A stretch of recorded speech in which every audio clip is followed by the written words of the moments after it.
morning, students. Good morning, Ms. Park. Well, class, as you know, we've been talking about fairy tales and tall tales. And we know that tall tales is a type of fiction. And the tall tale that I'm going to be talking to you about today is called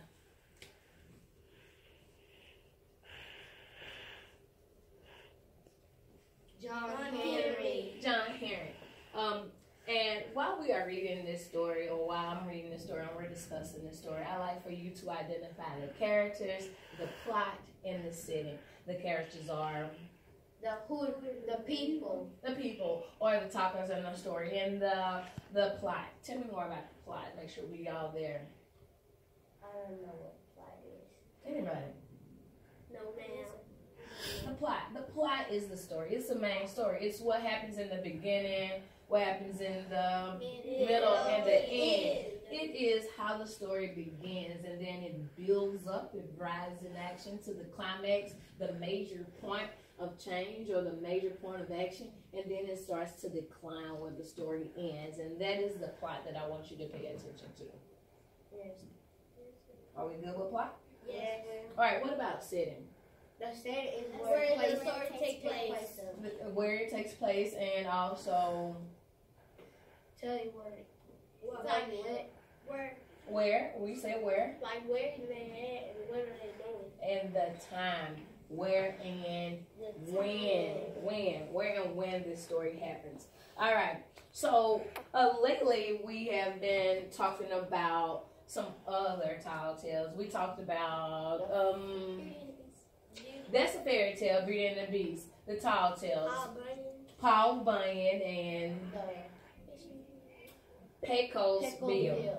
Now, one major characteristic of tall tales is exaggeration. That's what we call them tall tales, because the stories are larger or bigger than life, okay? So, an exaggeration is one key characteristic of all tall tales. Who wants to elaborate on what exaggeration is? Exactly.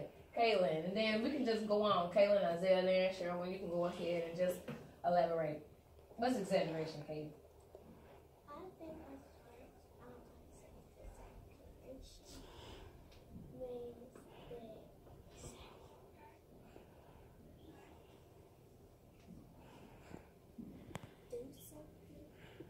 Support it, gentlemen. I think exaggeration means like when it's not true and it's like made up. Who else can help Isaiah with that? Cheryl. No, I think it's I think exaggeration means it's not real. it's not real or it's made up. So just as you said, though, so with these stories, part of the story, these stories are realistic fiction. So if something is fiction, we know that it is it's fake or it is made up. That is not for the truth. But realistic means that it has some parts that are also real. That's funny. Some parts that are also real. And so that's what I want you to pay attention to. The parts that appear to be fantasy. You can tell the parts that seem like they are too good to be true. It's just too big to be real. Those are exaggerations. And you'll see some of those or be able to identify some exaggerations in the story. So listen as I read to you about John Henry. John Henry was a story that was told orally years and years ago. This story is over 100 years old. And I'll tell you more about that in just a second. Yeah, sir. Is that a hill or just a mountain? That is a mountain. It's just covered with grass. We'll talk about that in just 1 second. So I was telling you about folk tales and how for a long time they were written down. They were not written down. They were told how? By mouth, and that is orally. And so that means throughout the years, sometimes they were told a little bit differently. Now, I just told you that this story is more than 100 years old.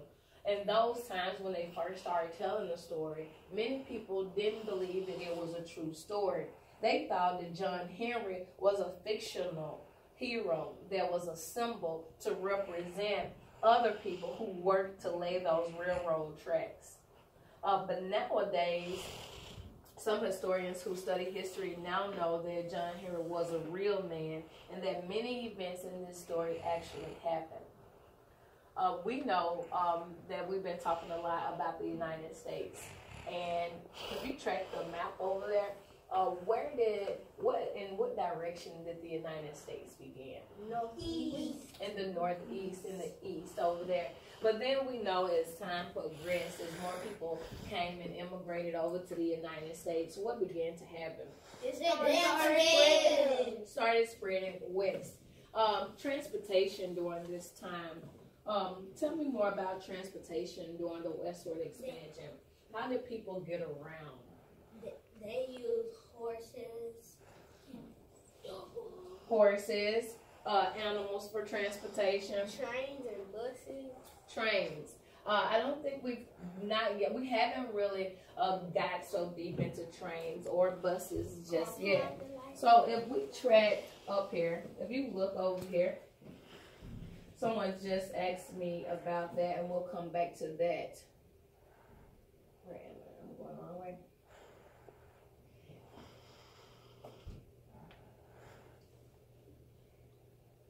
Here we are. That is a locomotive. As new transportation systems were becoming invented, older transportation systems were becoming faster and less expensive.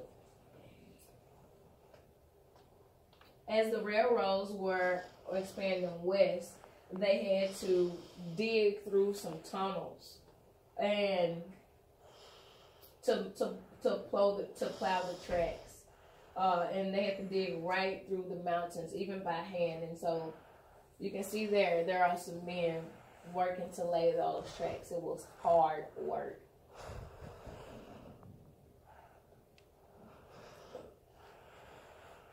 That is how frontier looked. Working through that, how do you think the labor was? The work. Rocky and cold climate. And it's rocks in the ground to stick to. Boy, I think it's like rocks everywhere, little tiny rocks and fat rocks.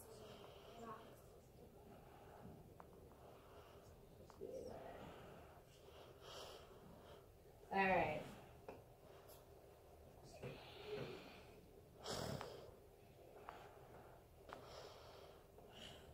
I was trying to go to 4. Sorry, guys.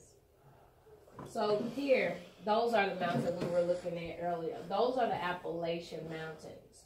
Digging through those Appalachian Mountains to lay railroad tracks, what type of work do you think that is? Hard labor. Very hard labor. But soon machines were invented to do so that people could do, soon machines were invented that could do what people were doing. And the machines would do the work much faster and much easier. So in this story of John Henry, the main action in this story centers on John Henry's competition with the machine. I'd like for you to think about that right now. Who do you think will win this competition? Who would be faster, a machine to dig through the tunnel or a man to dig through the tunnel? Think about that. Think about that. When you get it, give me a thumbs up. Oh, that was quick thinking. Go ahead and share out with one another. I think it's a machine.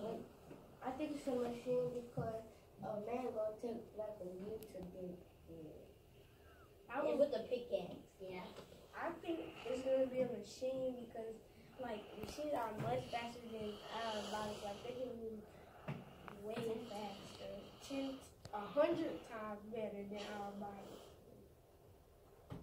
I like how you are using evidence as you talk about what you think. Always support your ideas with evidence or with more details.